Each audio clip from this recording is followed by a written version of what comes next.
It takes a special kind of Christmas magic to get parents whipped up into a Furby frenzy or throwing elbows for Elmos. Do you remember these Christmas crazes? On October 7, 2016, children's toy manufacturer Spin Master launched a new line of toys and set in motion the next Christmas craze. The Hatchimals themselves were simple, consisting of an egg that, when interacted with, slowly hatched a furry toy. The novelty, clever marketing, and interactive nature of the toy all combined to create a perfect storm of frenzied parents competing to get one under their Christmas tree. Unfortunately, the manufacturer of Hatchimals couldn't get them on the shelves fast enough, even after shelling out on expensive air freight shipments from Chinese factories. And with social media in the mix, things occasionally turned vicious. Reportedly, parents who posted innocuous requests for information on Hatchimal availability were greeted with hateful comments. But the worst was reserved for those trying to turn a profit by reselling batches, even for charitable purposes. It is one of the hottest toys this holiday season. Oh, but there are some parents who are complaining that Hatchimals aren't all they're cracked up to be.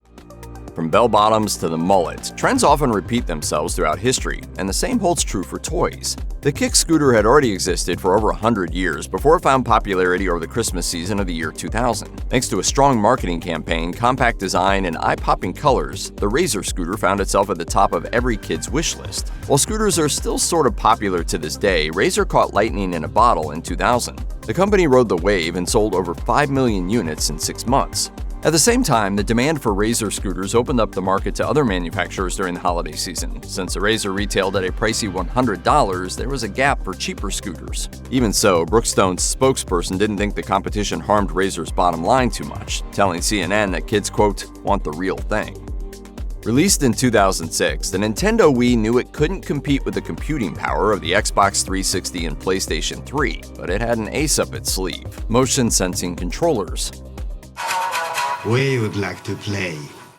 This novelty added another layer of interactive engagement, as players would need to gesture and move in certain directions to play a variety of titles. The Wii turned into a global phenomenon, becoming a mainstay at parties and establishing itself as the top-selling console of 2008 in the US, outselling the Xbox 360 by nearly 2 million units. As Nintendo prepared for the 2008 Christmas season, the then president of Nintendo of America told Forbes the company believed it would have enough consoles to satisfy customer needs. However, his confidence didn't extend to the smash hit title Wii Fit, which had an unprecedented demand at the time.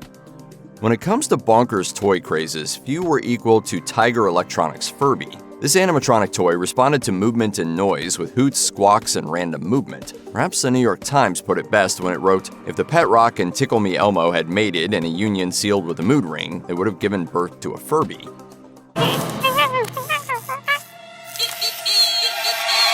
Furby was first introduced for the holidays in 1998. There was no off-Broadway for Furby in the toy world. It immediately went to the big show, debuting at FAO Schwartz in New York City. Very quickly, the store sold out and had a backorder of 35,000 Furbies. That year alone, 1.8 million units were sold. This, however, was dwarfed by the 14 million that sold the next year. Within 3 years, 40 million Furbies had been sold. However, the fad faded fast, and by 2005, Furby was a has-been. This has not prevented Hasbro, which bought Tiger Electronics, from attempting reboots of the toy starting in 2012. These versions developed different personalities depending on how they were treated. Although these weren't quite as much of a hit as the original generation, there's still a fairly strong market for vintage editions of this unique toy. And in 2023, Hasbro announced the 25th anniversary Furby that plays K-pop. Who wouldn't want a toy collection featuring plush robotic hamsters named Pipsqueak and Num Nums? In 2009, ZhuZhu Pets took the Christmas season by storm as children wanted nothing more than to add these cutie pies to their toy collection. Retailing at less than $10, these toys were extremely affordable and had parents flooding the stores looking for them. The company behind ZhuZhu Pets opened up another 3 manufacturing facilities in China to keep up with the demand for the product over the 2009 Christmas season. Even so, the toys flew off the shelves almost as quickly as they came in. Expectedly, the reseller market took advantage of the high demand and low stock volumes, selling these products at a massive markup on sites like eBay, and desperate parents forked the money over to avoid disappointed children on Christmas morning. In 1996, Elmo became the icon of Christmas greed and a mad frenzy that hadn't been equaled since the Cabbage Patch Kids riots. It started with a prototype called Tickles the Chimp, but Tyco wanted something with more wide-ranging appeal. So they landed a licensing agreement with Sesame Street to use Elmo as a plush. The final product was a 17-inch doll that continued to laugh until it at last said, "Oh, boy, that tickles." Tycho priced the doll at $30, which was high for the time, but an opportune appearance on Rosie O'Donnell's talk show gave the doll the promotional steroids it needed. In fact, Rosie gave away a free doll to each audience member. Tycho's stock of 400,000 dolls promptly sold out, and scarcity drove stampedes and sales of the doll via auction for thousands of dollars. And New York City went on a full manhunt for a police officer who had apparently stolen one of the toys. And we're going to do everything that we can to try to find out how that happened, who took it. By the end of the holiday season, Tycho had sold 1 million Tickle Me Elmos. They sold 3 million more the next year. The doll even brought Sesame Street out of a ratings slump and helped save the show. No wonder he's laughing. All the way to the bank. In 1996, the same year that Tickle Me Elmo made headlines, one of the decade's strangest toy fads emerged in Japan. Bandai's Tamagotchi were digital pets that were kept on a keychain, which required periodic care from the pet owner through some touches of a button. The name itself comes from the Japanese term for egg, which properly describes the oval shape of these digital pets. They could also die if you didn't press enough or the right buttons. Within 7 months of Bandai introducing Tamagotchi to the United States, it saw $150 million in sales. A hot toy for several years, its appeal eventually waned. Bandai attempted to make a Tamagotchi comeback around 2019. Their marketing plan was highly based on a nostalgic appeal to millennials. As a niche market, it seemed to work. Over 80 million Tamagotchi units have been sold between 1996 and 2021. Mighty Morphin Power Rangers debuted in 1993, connecting with an audience through the power of Zord battles, breezy storytelling, and spandex. Expectedly, kids went wild for all the merchandise, especially the action figure line, and Bandai America knew exactly what it had to do. It's time to conquer Earth!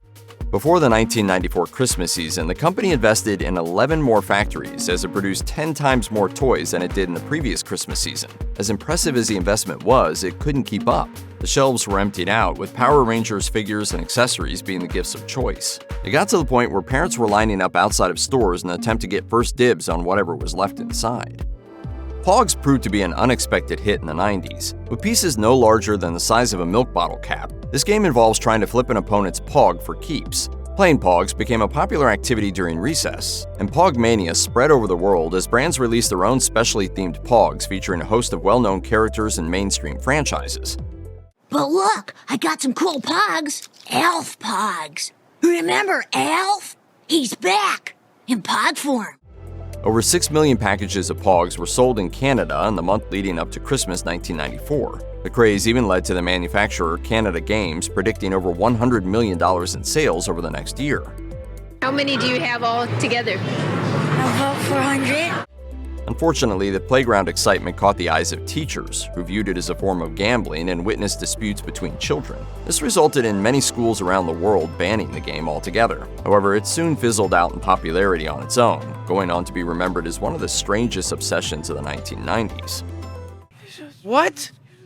No, I don't want to see your POG collection! Who would have ever thought that a franchise about 4 anthropomorphic Ninja Turtles named after Renaissance painters would become a billion-dollar franchise? Turtle power? That's the dumbest idea I've ever seen.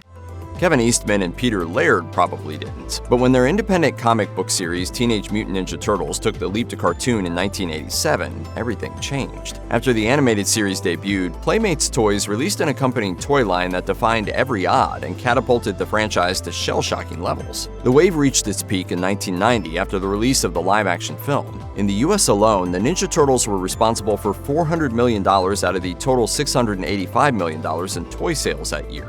Turtle mania washed over the world that Christmas season too, as children wanted nothing more than to find Leonardo, Donatello, Raphael, and Michelangelo sitting under the tree. In fact, the 4 heroes in a half shell even made the news in Glasgow, Scotland in November 1990, after their toys were stolen in a store robbery before a highly publicized sale.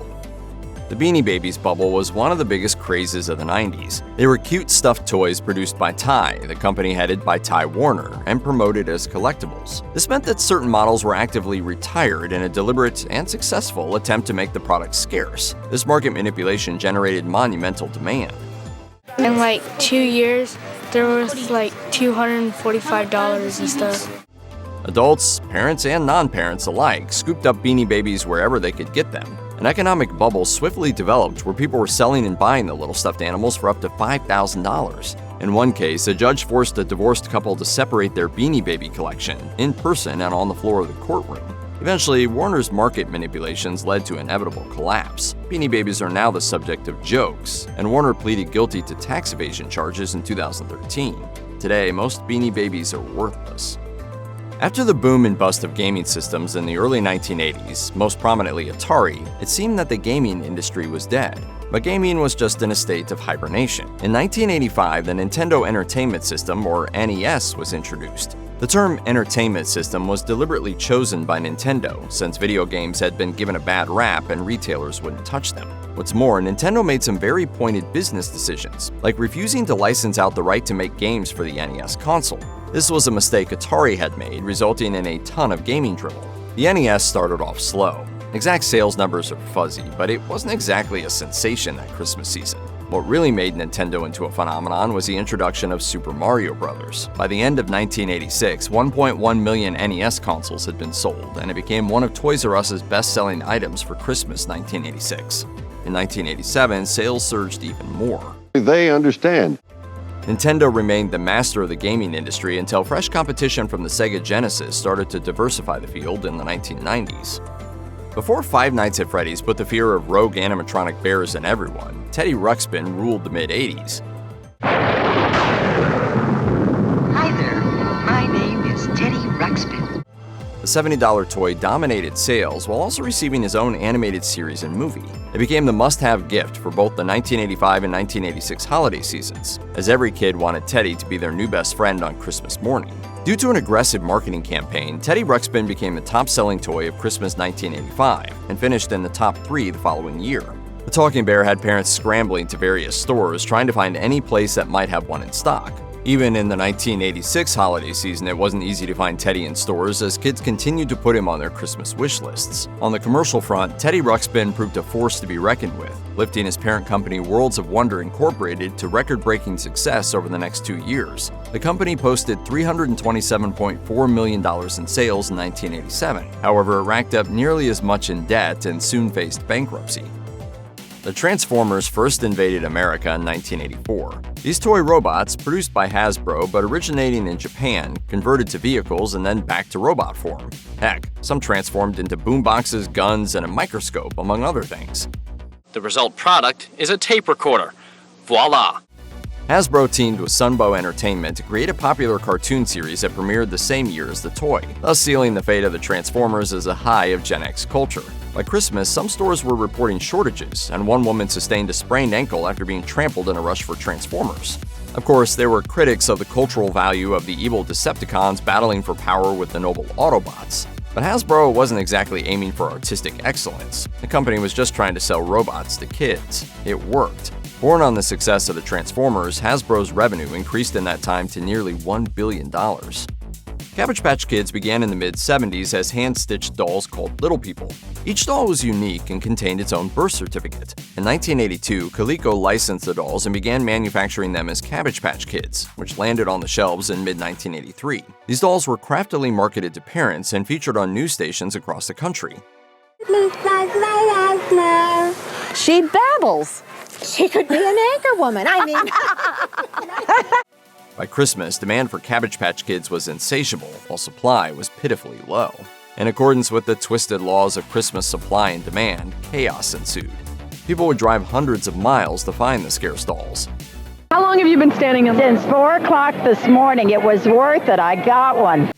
Crowds of up to 1,000 shoppers camped out for the dolls, and when an insufficient amount arrived, riots broke out. Adults snatched Cabbage Patch Kids out of children's hands. A woman in Virginia was trampled and suffered a broken leg. A store manager at a Zayre department store in Wilkes-Barre, Pennsylvania had to wield a baseball bat to keep the demonic Cabbage Patch shoppers at bay. And naturally, a black market was established by resellers who charged far above the $21 retail price of the doll. The mania subsided after 2 years, but only after Coleco had sold $250 million in dolls, with a $300 million backorder. Today, there's still a healthy collector's market for these dolls. Created by Erno Rubik in 1974, the Rubik's Cube might well be humanity's greatest test. Probably you heard about it. With over 1 billion possibilities, a color-coded puzzle can keep someone occupied for days, weeks, months, and even years. After Ideal Toy Company secured the license for the product, it exploded in worldwide appeal in the early 1980s, with approximately $200 million in sales from 1980 to 1983. In 1981, the hype around the Rubik's Cube peaked, becoming one of the top-selling toys of the Christmas season and contributing 25% of Ideal Toy Company's sales that year. Surprisingly, it wasn't only the cube that gift givers sought out for their loved ones and friends, but also books on how to solve this complex puzzle. The following year, the cube struggled to match 1981's success as video game fever and E.T. the Extraterrestrial merchandise took over. Even writer James Norris, who penned The Simple Solution to Rubik's Cube, knew the cube had been a seasonal trend and would struggle to keep up the pace. Norris told the New York Times how his book had been the subject of major interest in late 1981, but all the hype died down at the turn of 1982.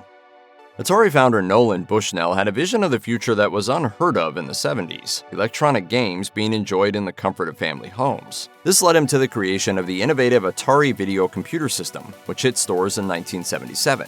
The device would eventually become known as the Atari 2600 in 1982, and kickstarted the home console revolution. Atari caught the attention of the public in the late 70s with the release of 2 games that had been arcade exclusives up until that point, Pong and Tank. Ironically, sales for the console had been slow in the early years since consumers didn't know they were able to swap out cartridges, but the Atari still sold a lot of units in 1979. More impressively, it became one of the top-selling gifts over the Christmas season as everyone wanted to experience the power of arcade gaming in their own home and embrace co-op gameplay. The video game industry has never looked back. Pet rocks aren't just illustrative of a toy craze, they're also an example of marketing genius. In 1975, Gary Dahl, who was an advertising copywriter, had a flash of inspiration after a night in a bar. He realized people like pets but don't like to take care of them. Thus, the pet rock was born. He bought a load of smooth beach stones at roughly a cent apiece and prepared to sell his pet. He packaged the rocks in a faux pet carrier with a sardonic care instruction manual. It was a phenomenon. We mailed our first pet rocks to the stores October 1st, and by Christmas we'll have sold well over 1 million units. Pet rocks were introduced for the 1975 Christmas season and received waves of free advertising through television appearances and articles. The packaging cost more than the rock, but Dahl still made a solid 95-cent profit on each pet rock sold. Dahl saw the whole pet rock fad as a lighthearted way to get past the Vietnam War and Watergate eras. He would later say, "I think the pet rock was just a good giggle. Everybody needed a good laugh and the media ate it up." I'm sorry I'm late, but Rocco had to go to the potty. What? First offered in 1960 by Mattel, Chatty Cathy was a revolutionary toy due to the fact that she could speak. Chatty Cathy could utter 11 different phrases when the chatty ring, which was attached to a string on her back, was pulled. Sure, 'cause a dog can talk or something. Please brush my hair. There were several variations of the Chatty Cathy doll which saw stellar sales through the decade. The doll was also the inspiration for the very creepy Talkie Tina episode of The Twilight Zone. Nearly 1 million children enjoyed chatting with Cathy in 1960, and not one of them thought there was anything creepy about it. Probably. Big hoops made out of various materials have been used as playthings since antiquity. Man, I see kids everywhere with those stick hoops lately. No, me too. It's gotta be bad for their brains, right? Evidence of woven hoops have been seen in ancient Egyptian and Greek cultures, to name a few. One story goes that sailors saw native Hawaiians using hoops with the movements of their traditional hula dance, and added the term hula hoop to the lexicon, although there are variations on how the modern iteration came about. However, it wasn't until 1958 that the toy company Wham-O entered the game, which had burst onto the scene the prior year when they sold the first Frisbee. The company obtained the rights to produce a plastic hula hoop in the United States, and the $1.98 toy was a ludicrous hit. Wham-O sold approximately 100 million hula hoops in its original version, and while the fad quickly ended, hula hoops have never quite gone away. One of the most bizarre toys at the moment of its creation was Mr. Potato Head. Most people know about these things, partially thanks to Toy Story and partially thanks to the fact that it never really went away. But what you might not know is that when the toy was first introduced, Mr. Potato Head was a literal potato. George Lerner developed the idea in 1949, but some manufacturers were afraid that using food for playtime would be frowned upon by parents who had just gone through the food rationing of World War II. But Lerner finally caught a break in 1951 when he made a deal with a toy company that would become Hasbro. It launched in 1952 and became one of the must-have toys at Christmas. By the end of the year, more than 1 million Mr. Potato Heads have been sold at 98 cents a kit. Money, money, money! The kits didn't even provide a body, since you had to buy that at the grocery store. By the next year, Mrs. Potato Head, Brother Spud, and Sister Yam were introduced. The potato head parts were expected to be installed in actual potatoes until the 1960s, when regulations and complaints about shoving plastic pieces into vegetables forced Hasbro to create the familiar plastic Spud body that we know today.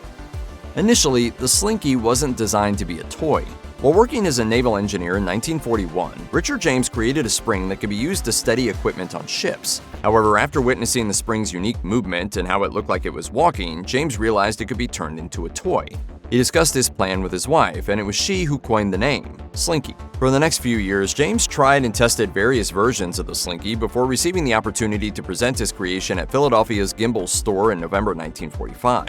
Within 24 hours, James sold all 400 units on display at $1 per Slinky. The excitement for this innovative spring only grew from there, and it turned into one of the biggest Christmas toy crazes in 1945, as James sold 20,000 Slinkies and created an iconic toy that's still relevant decades later. That's incredible! Shirley Temple was the first major child star in the history of cinema. She started working in movies at age 3 and became known as a singer, dancer, and actress. In the 1930s, she regularly beat adult stars at the box office, including Clark Gable, Bing Crosby, and Joan Crawford. Anything with Shirley Temple was sellable. In 1934, Ideal Novelty and Toy Company approached Temple and her family to produce a doll in her likeness. The company priced these 15-inch dolls at $3, which wasn't chump change during the Depression. That doll, however, was the small version. The dolls ranged in size up to 22 inches, which was sold for $7. Steep pricing aside, the doll was a hit, and Ideal sold over 50,000 Shirley Temples by Christmas that year.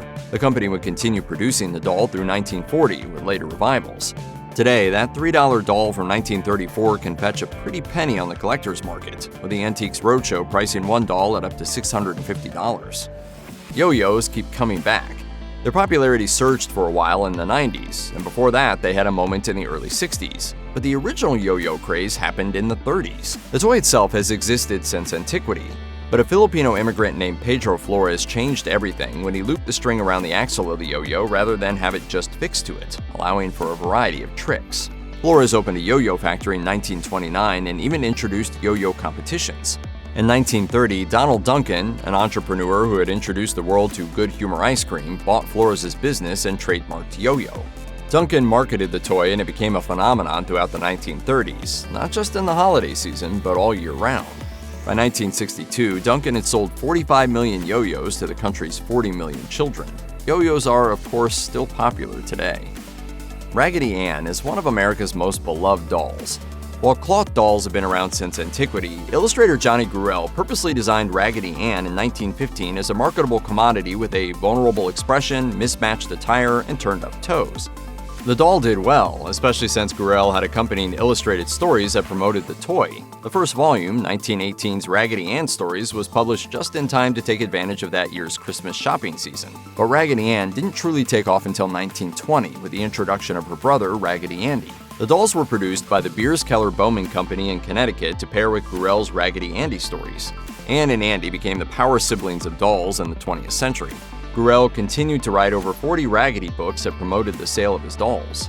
In the first century of the doll's existence, over 60 million items of the Raggedy brand were sold, including dolls, books, and other toys. Even in recent decades, Raggedy books have exceeded sales of 2 million. In 2013, Disney's Frozen swept the globe with its charm, having both parents and children memorizing the words to Let It Go. A year later, the animated film's popularity hadn't waned, and the Elsa doll became one of the most in-demand toys for Christmas 2014. The singing Elsa doll even trumped Barbie as the intended Christmas purchase for that year, the first time in history that Mattel's main moneymaker had been displaced as the chosen one. I wish it could be like this all the time. Me too. Naturally, parents scrambled to ensure their children would receive the hottest gift of the holiday season, but this also resulted in a physical skirmish at a Dublin toy store. No one was arrested for the dust-up, but there were claims that individuals required treatment for their injuries. The Star Wars toy industry has been a juggernaut since the very beginning, with sales of merchandise being counted in the many, many billions, and Star Wars toys becoming collectibles as soon as they fly off the shelves. As Christmas approached in 2015, fans eagerly awaited not only the first of a new trilogy, The Force Awakens, but also the inevitable onslaught of eminently collectible toys, one of which was based on the lovable spherical droid BB-8. Sphero BB-8 app-enabled droid made a break from many past imagination-fueled Star Wars toys and embraced the rise of the smartphone, allowing the user to control it via an app. In fact, the toy did a whole lot of nothing without the app, but more than made up for it with a wide range of programmable actions. Even the eye-watering price of $150 did little to dissuade buyers. When it went on sale in September 2015, it broke sales records for Sphero by selling at a rate of up to $2,000 per hour. After the Christmas release of The Force Awakens passed and Santa was long gone, the phenomenal success of the rolling BB-8 toy had contributed to Star Wars toys selling over $700 million in 2015 alone. Sadly, for anyone looking to try one out today, the used market is your only option, as Sphero discontinued the product in 2018.